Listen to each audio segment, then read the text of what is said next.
CD 17. Capítulo 17. Os 4 campeões. Harry ficou sentado ali consciente de que cada cabeça no salão principal se virara para ele. Sentia-se atordoado, entorpecido. Sem dúvida, estava sonhando. Não ouvira direito. Não houve aplausos. Um zunido como o de abelhas enraivecidas começou a encher o salão. Alguns estudantes ficaram em pé para ter uma visão melhor de Harry sentado ali, imóvel, em sua cadeira. Na mesa principal, a professora Minerva se levantara e passara por Ludo Bagman e pelo professor Karkaroff para cochichar urgentemente com o professor Dumbledore, que inclinara a cabeça para ela, franzindo ligeiramente a testa. Harry se virou para Rony e Hermione. Mais além, viu toda a longa mesa da Grifinória observando-o boquiaberta. Eu não escrevi meu nome, disse Harry, sem saber o que dizer. Vocês sabem que não. Os dois apenas olharam para ele também, sem saber o que responder. Na mesa principal, o professor Dumbledore se aprumou, acenando a cabeça afirmativamente para a professora Minerva. Harry Potter! Tornou ele a chamar. Harry, aqui, se me faz o favor. Anda, murmurou Hermione, dando um leve empurrão em Harry. O garoto ficou de pé, pisou na barra das vestes e tropeçou brevemente. Saiu pelo espaço entre as mesas da Grifinória e da Lufa-Lufa.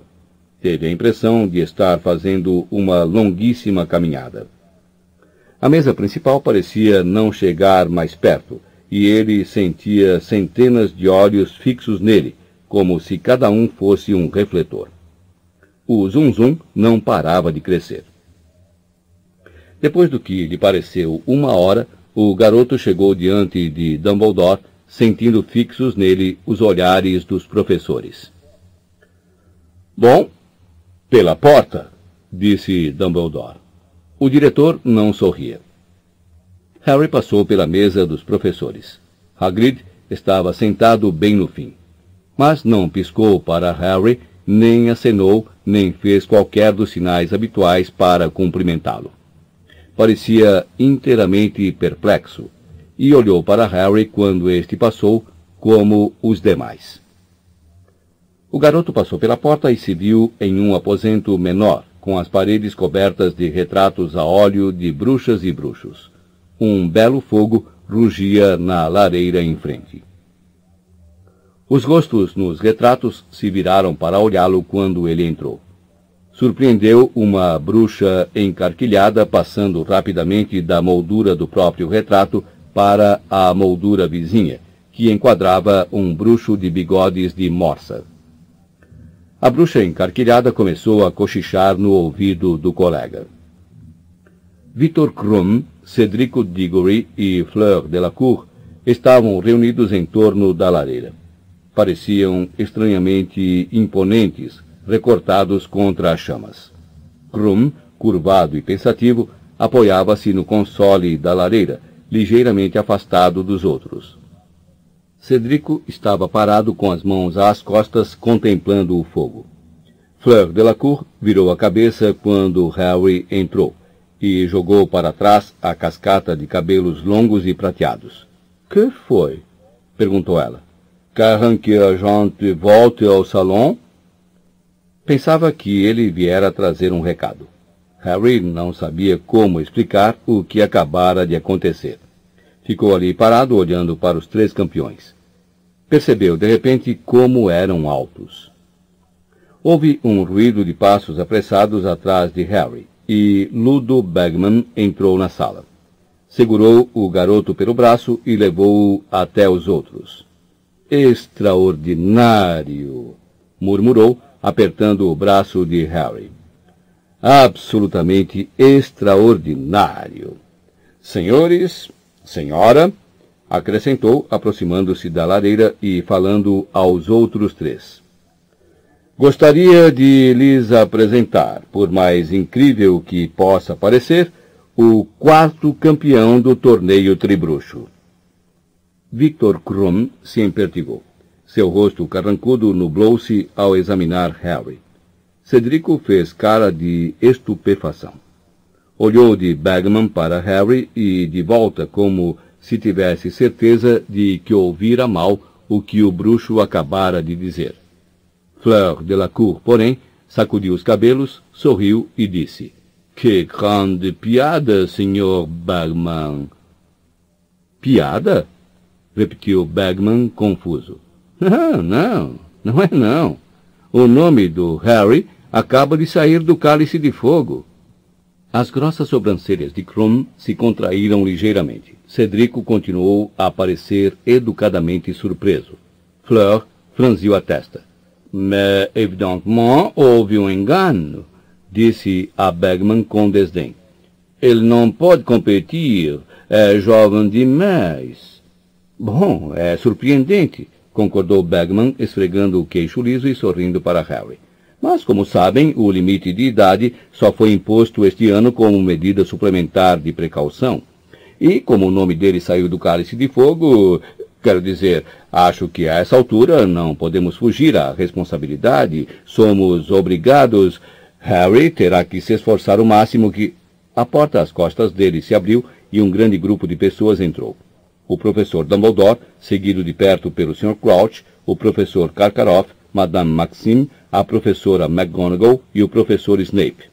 Harry ouviu o zum-zum de centenas de estudantes do outro lado da parede antes da professora McGonagall fechar a porta. "Madame Maxime", chamou Fleur na mesma hora, indo ao encontro de sua diretora. "Estão dizendo que esse garotinho vai competir também?" Sob o seu atordoamento e incredulidade, Harry sentiu uma crispação de raiva. Garotinho? Madame Maxime se empertigara até o limite de sua considerável altura. O cocoruto da bela cabeça roçou o lustre repleto de velas, e seu imenso peito coberto de cetim negro se estufou. "Que significa isso, Dumbledore?" perguntou imperiosamente. "Eu também gostaria de saber, Dumbledore", disse o professor Karkaroff. Em seu rosto havia um sorriso inflexível e seus olhos azuis eram duas lascas de gelo. "2 campeões de Hogwarts? Não me lembro de ninguém ter me dito que a escola que sediasse o torneio poderia ter 2 campeões. Ou será que não li o regulamento com a devida atenção?" Ele deu um sorrisinho maldoso. "É impossível!" exclamou Madame Maxime, cujas enormes mãos, com numerosas e soberbas opalas, descansavam no ombro de Fleur. "Hogwarts não pode ter 2 campeões. Seria muito injusto." "Tivemos a impressão de que a sua linha etária deixaria de fora os competidores mais jovens, Dumbledore", disse Karkaroff, o sorriso inflexível ainda no rosto, embora seus olhos estivessem mais frios que nunca. "Do contrário, teríamos naturalmente trazido uma seleção de candidatos mais ampla de nossas escolas."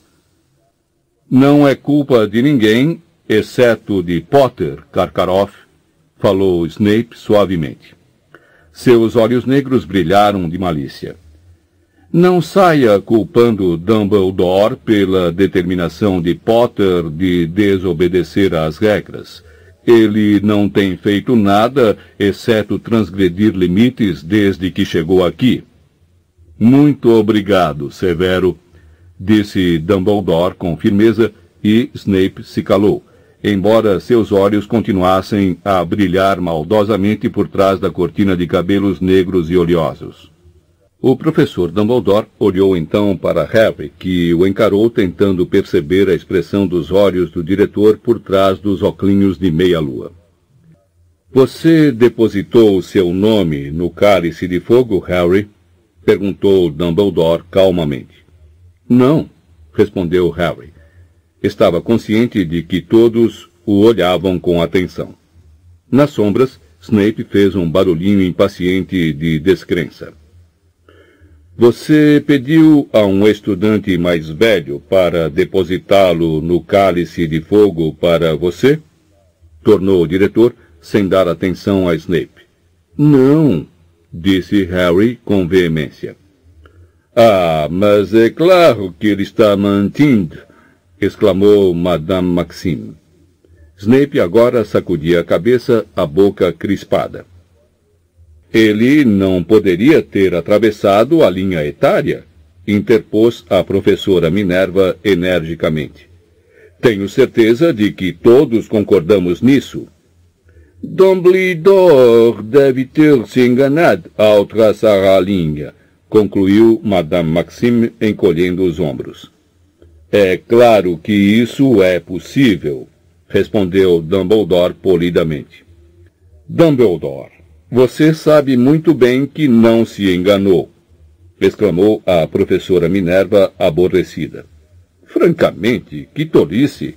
Harry não poderia ter cruzado a linha pessoalmente, e como o professor Dumbledore acredita que ele não convenceu um colega mais velho a fazer isso por ele, de certo, isto deveria bastar para todos nós.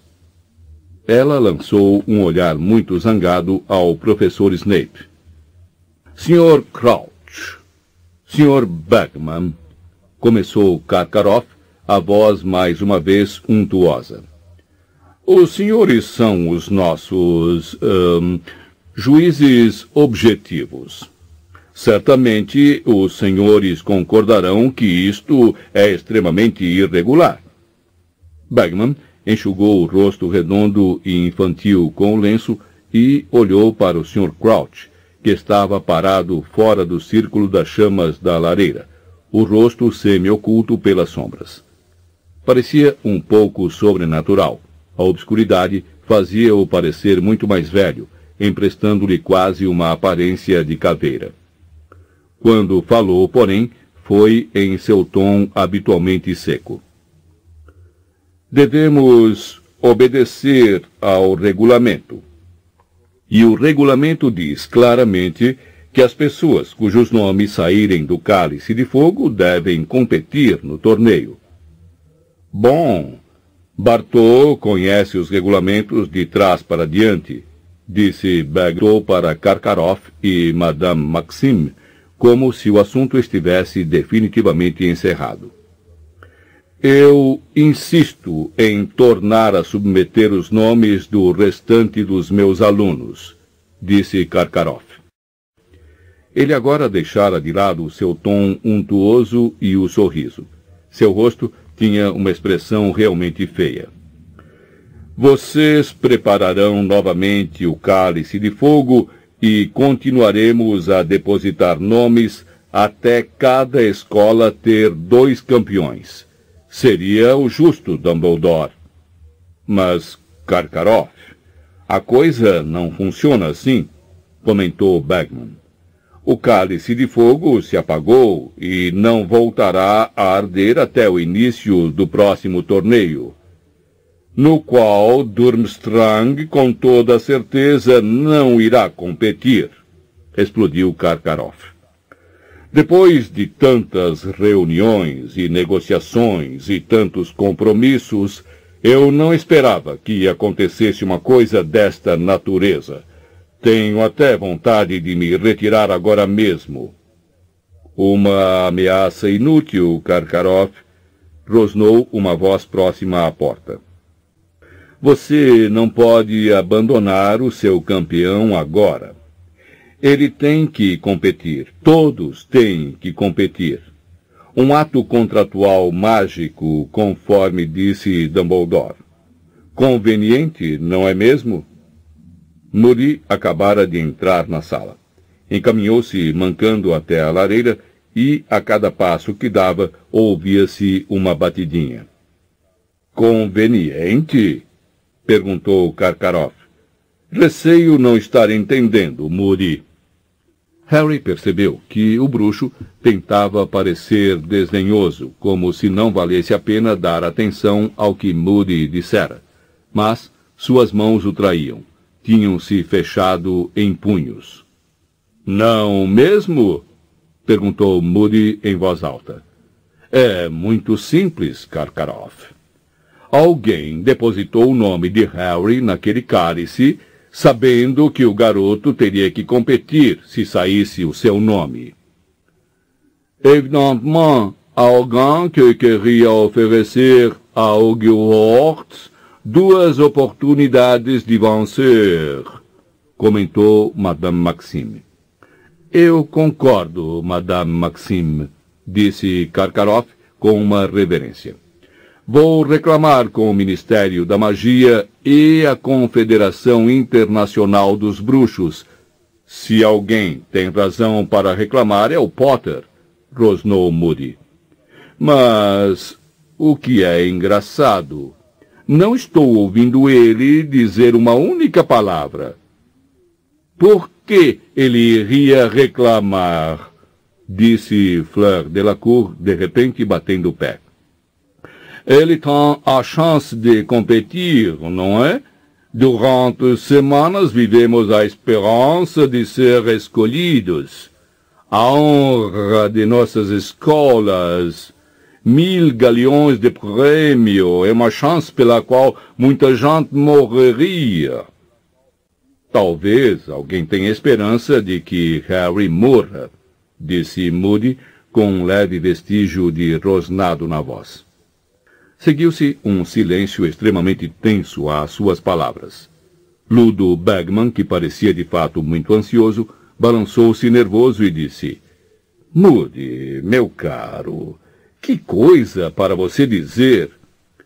Todos sabemos que o professor Moody considera a manhã perdida se não descobrir 6 conspirações para assassiná-lo antes do almoço, disse Karkaroff em voz alta. Pelo visto, agora está ensinando a seus alunos o medo de serem assassinados também.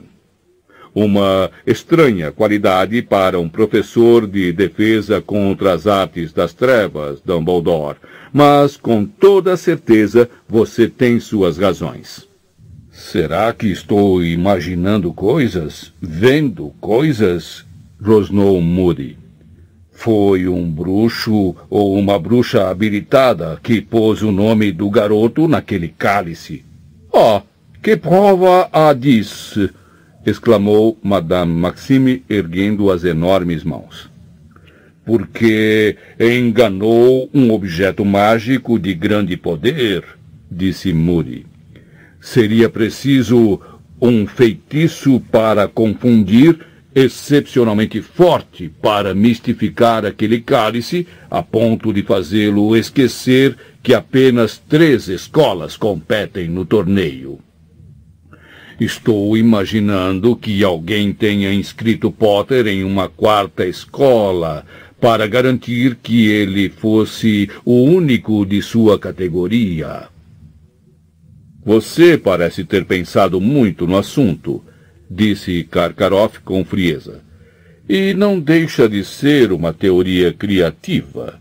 Embora, é claro, eu tenha ouvido dizer que recentemente você meteu na cabeça que um dos seus presentes de aniversário continha um ovo de basilisco ardilosamente disfarçado e o fez em pedaços antes de se dar conta de que era um relógio de trem.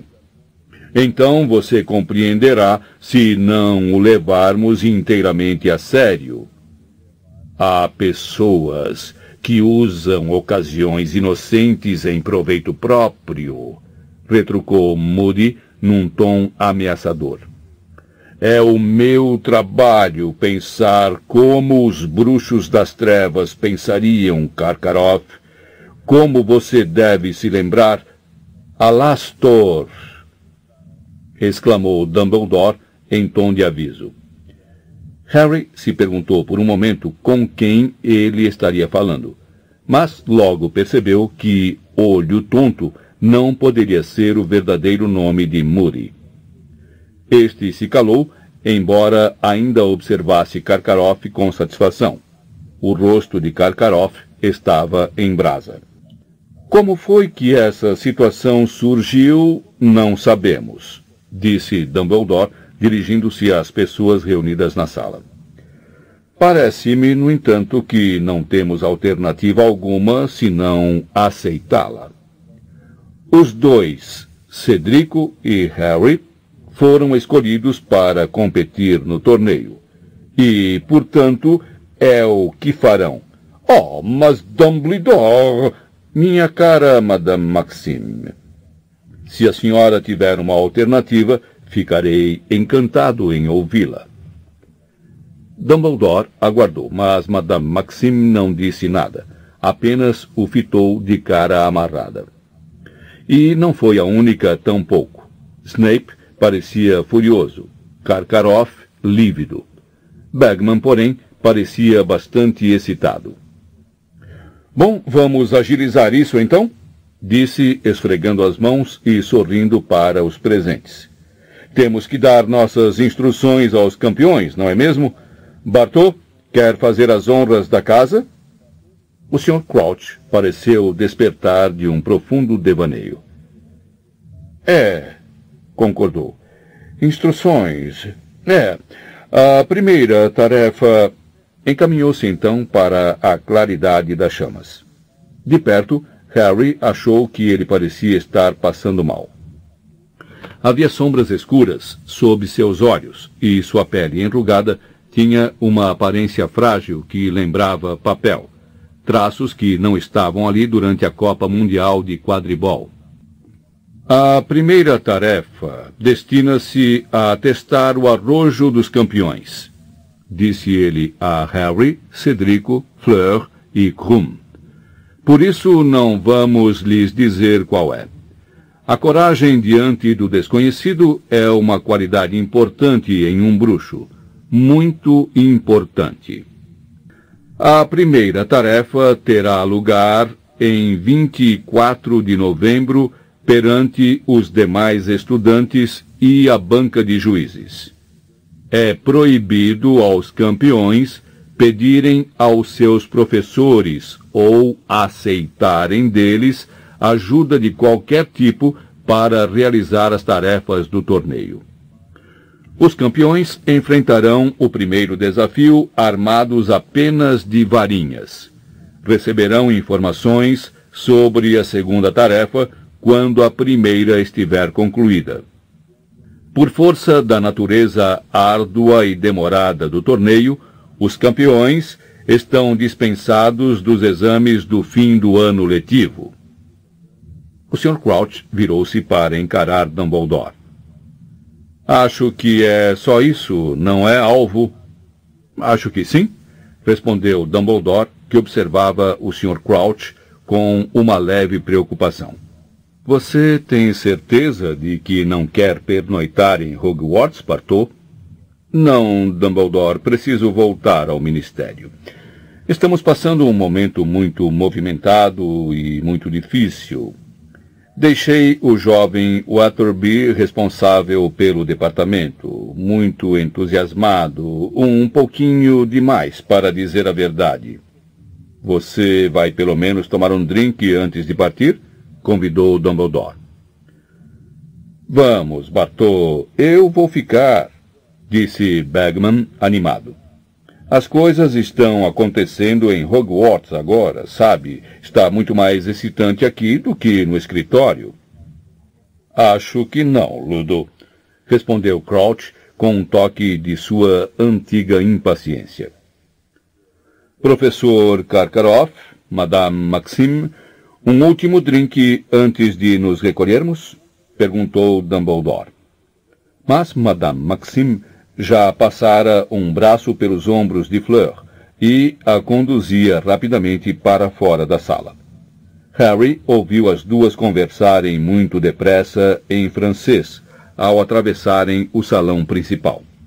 Karkaroff fez sinal para Krum e eles também, agitados, saíram em silêncio.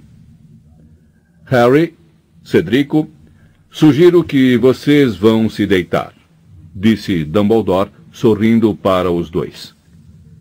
Tenho certeza de que Grifinória e Lufa-Lufa estão aguardando vocês para comemorar, e seria uma pena privar seus colegas desta excelente desculpa para fazerem muito barulho e confusão. Harry olhou para Cedrico, que concordou com a cabeça, e juntos saíram da sala. O salão principal agora estava deserto. As velas já estavam pequenas, dando aos sorrisos serrilhados das abóboras um ar misterioso e bruxuleante. Então, disse Cedrico com um sorrisinho, vamos jogar um contra o outro novamente? Acho que sim, respondeu Harry.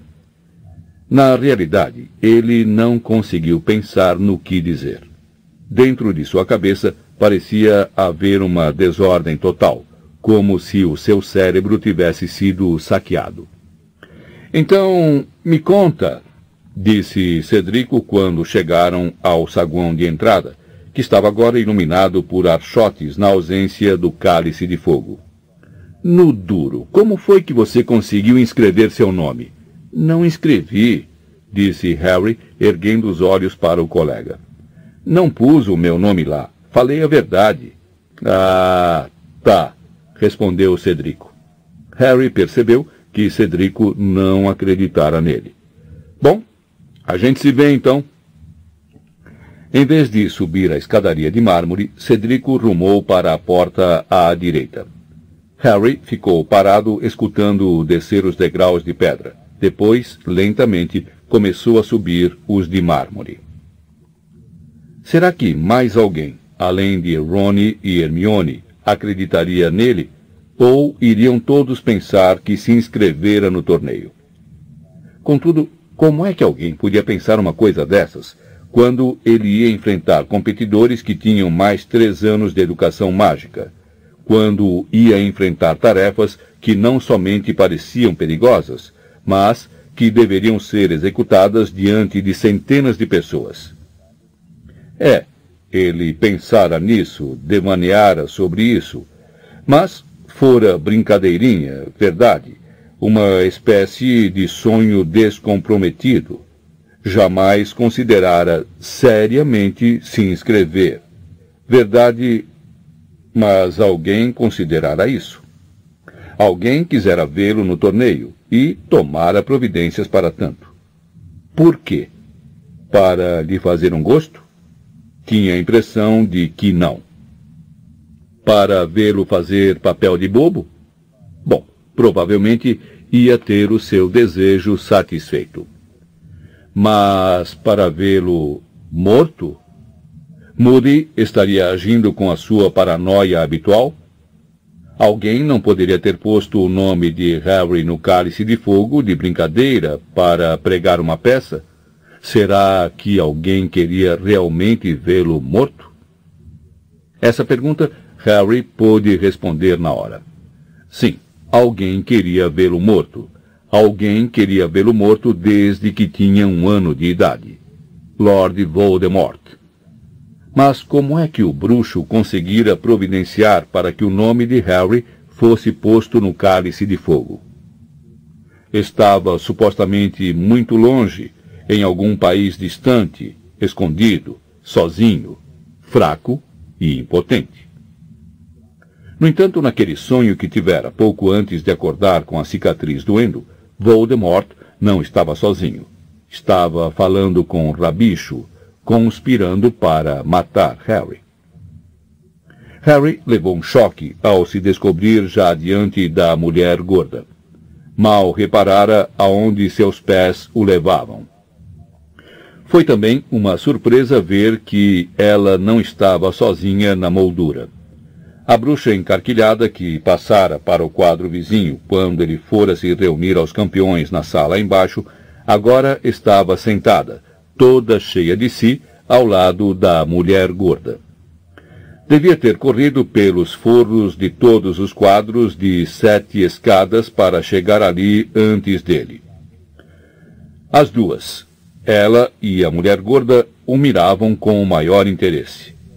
Ora, muito bem, disse a mulher gorda. Violeta acaba de me contar tudo. Então, quem foi, afinal, o escolhido para campeão da escola? Asnice, disse Harry sem emoção. Certamente que não é, protestou a bruxa pálida e indignada. Não, não, Vi. É a senha, explicou a mulher gorda para acalmá-la, e rodou nas dobradiças para deixar Harry entrar na sala comunal. O estardalhaço que feriu os ouvidos de Harry quando o retrato girou quase o derrubou de costas. A próxima coisa de que teve consciência foi que estava sendo arrastado para dentro da sala por uns 12 pares de mãos, diante dos alunos da Grifinória em peso, que gritavam, aplaudiam e assobiavam. Devia ter nos avisado de que tinha se inscrito, berrou Fred. Parecia meio aborrecido e meio impressionado. Como foi que você fez isso sem ficar barbudo?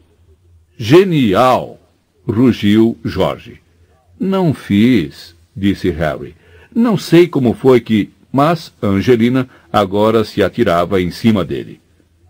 Ah, se não pôde ser eu, pelo menos foi alguém da Grifinória.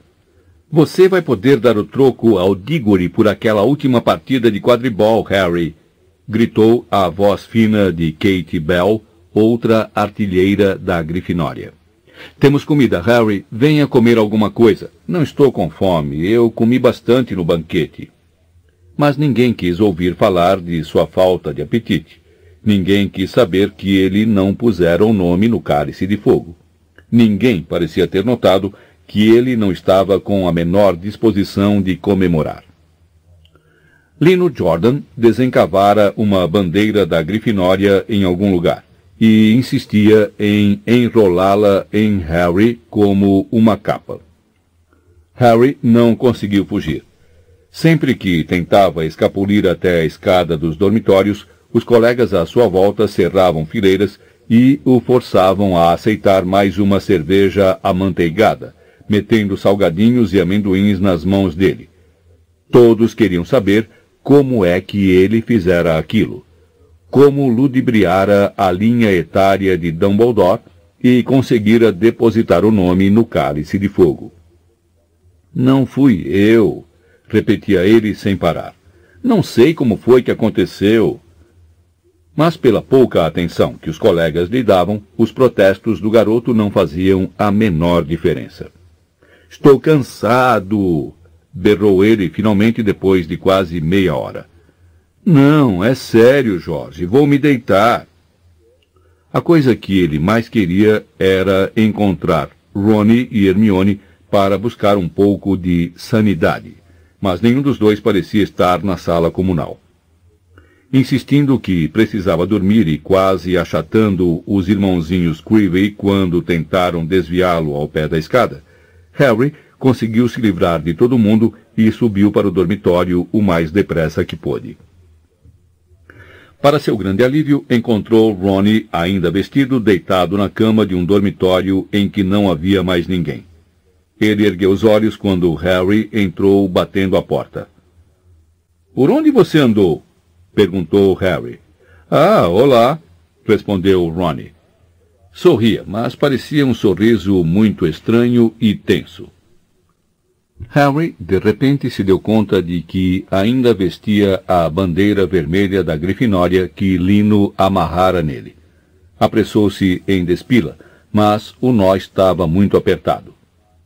Rony continuou deitado na cama sem se mexer, apreciando os esforços de Harry para retirar a bandeira. — Então? — disse ele quando Harry finalmente conseguiu remover e atirar a bandeira a um canto. — Meus parabéns!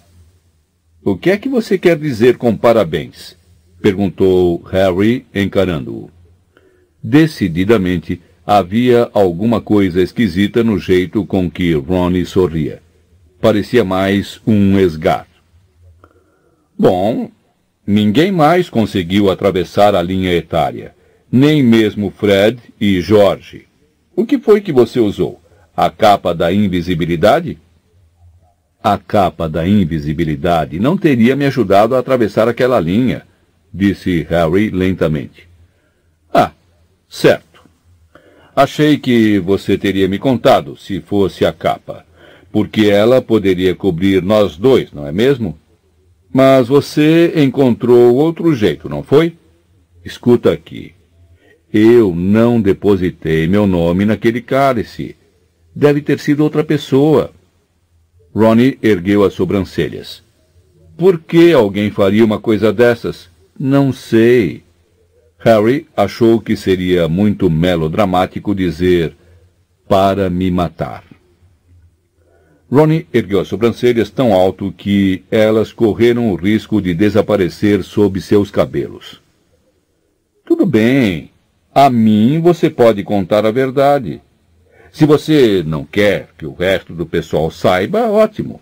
Mas não sei por que está se dando ao trabalho de mentir. Você nem ficou mal por isso, não é? A amiga da mulher gorda, a tal da Violeta, já contou a todo mundo que Dumbledore vai deixar você competir. 1000 galeões de prêmio, hein? E nem vai precisar prestar os exames de fim de ano. Eu não pus o meu nome naquele cálice, disse Harry, começando a se aborrecer. Ah, tá bom, retorquiu Ronnie com o mesmíssimo tom cético de Cedrico. Só que, ainda hoje de manhã, você disse que teria posto a noite passada sem que ninguém o visse. Eu não sou burro, sabe? Pois está parecendo, disse Harry com rispidez. Ah, é? Respondeu Ronnie, mas agora não havia nenhum vestígio de sorriso em seu rosto amarelo ou de qualquer cor. Você está querendo se deitar, Harry. Imagino que vai precisar se levantar cedo amanhã para a sessão de fotografias, ou seja lá o que for. E fechou com força as cortinas em torno de sua cama de colunas, deixando Harry parado ali à porta, encarando as cortinas de veludo vinho, que agora escondiam uma das poucas pessoas que ele contara que fosse acreditar nele. Fim do CD 17.